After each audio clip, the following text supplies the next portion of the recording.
Hello. In the last video, we saw that nouns change their endings depending on the role that they play in the sentence. Each noun has a stem, which carries the basic meaning of the noun, and an ending, indicating the role that it plays. This morphing of noun forms is what we call declension, and it's what this video is going to be about.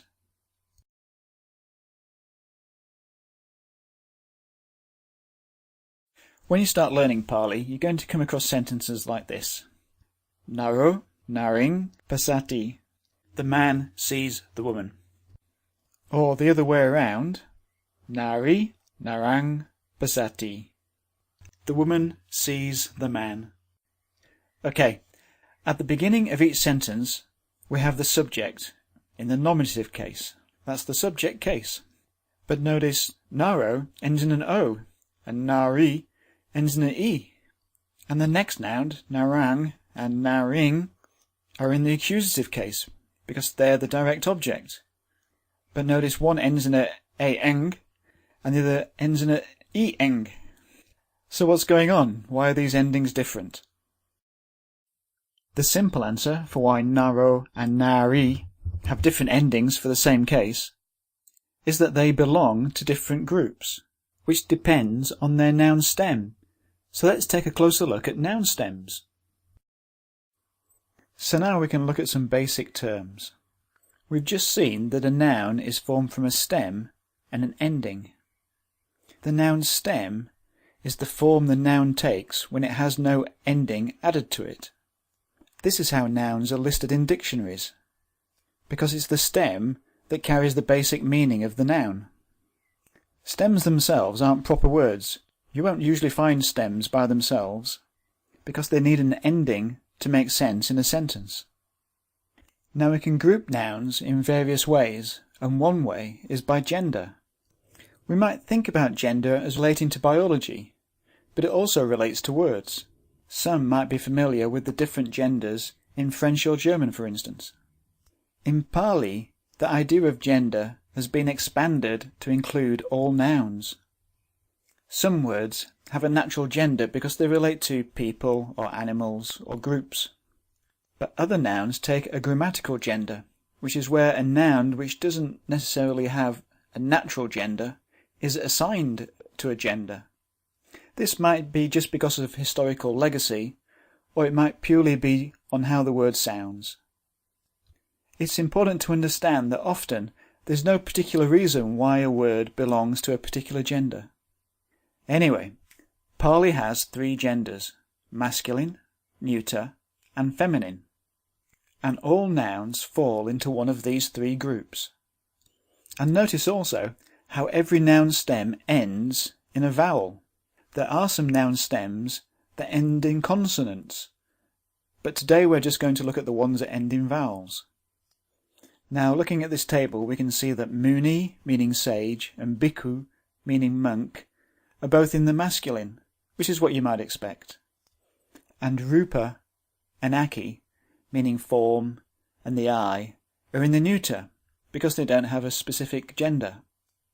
But then in the feminine you have jati, which means birth. Okay, that's slightly feminine. But then nadi, which is river, is also feminine, and there's no reason that rivers are feminine. But we just have to accept that that's the way it is.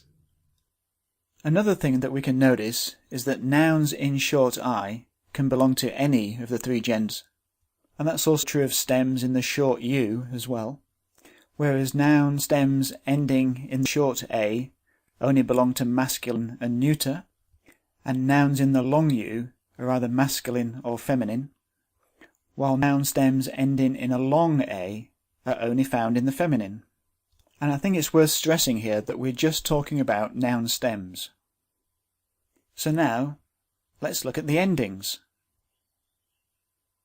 So let's look at masculine nouns first. The nominative endings for masculine nouns are pretty much like the endings of the stems anyway, the exception being stems in short A, which take an O for the nominative.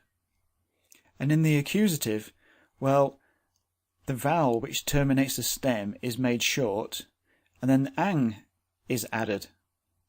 Now, one thing we haven't talked about is number. You see, these endings are for singular, which is what we use when there's only one of the thing, and all the sentences we've looked at so far have all been in the singular. But the endings of nouns also change to indicate plurality. Notice how the nominative endings of the plural are the same as the noun stem, but only made long, and if they're already long they stay long. And the accusative case is almost the same as the nominative in the plural, except for stems ending in a short a, take e, which is actually pronounced e. Another way we can think about joining endings to stems is to drop the last vowel of the stem and replace it with that of the case ending. For instance, loca, meaning world, if we made it nominative singular, we would end with loco, and loca in accusative singular would be lokang. So, now let's look at the neuter nouns. First we can see that these only end in the short vowels, and the neuter case endings are really easy because they're the same in both the nominative and the accusative. In the singular this is just the addition of an ang at the end, and in the plural again the vowel at the end of the stem is lengthened and ni is added to the end. Moving on to the feminine, we can see that there are feminine nouns in all the vowel endings except for short a. And if we look at the endings in the singular, we can see that, like the masculine, the feminine nominative singular endings are the same as the vowels which end the feminine stems. And also, like the masculine, in the accusative, the vowel is shortened with the addition of an ang.